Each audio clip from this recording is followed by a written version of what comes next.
1 April 2026 થી દેશના અનેક રાજ્યમાં જનગણના શરૂ થઈ ચૂકી છે, જેનો પ્રથમ તબક્કો 30 સપ્ટેમ્બર 2026 સુધી ચાલશે.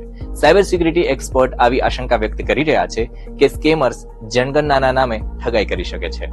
એટલા માટે જ આજે સાયબર લિટરસીમાં જાણીએ જનગણનાની સાચી પ્રોસેસ શું છે, સ્કેમર્સ કેવી રીતના ઠગી કરી શકે છે, કઈ બાબતોનું ધ્યાન રાખવું જોઈએ અને ઠગાઈની શંકા હોય તો શું કરવું. સૌથી પહેલા જાણીએ કે સાયબર ઠગો જનગણનાના નામે ફ્રોડ માટે કયા તરીકા અપનાવી શકે છે. અધિકારી બનીને કોલ કરવો, વ્યક્તિગત બેંકની વિગતો માંગવી, રજીસ્ટ્રેશનના નામે પૈસા ઉઘરાવવા, ફરજી એપીકે ડાઉનલોડ કરાવવી, ફિશિંગ લિંક અથવા તો ફરજી SMS, ફરજી વોટ્સએપ મેસેજ કરવા, ફરજી વેબસાઇટથી ડેટા ચોરી કરવો અને વેરિફિકેશનના નામે ઓટીપી લેવો.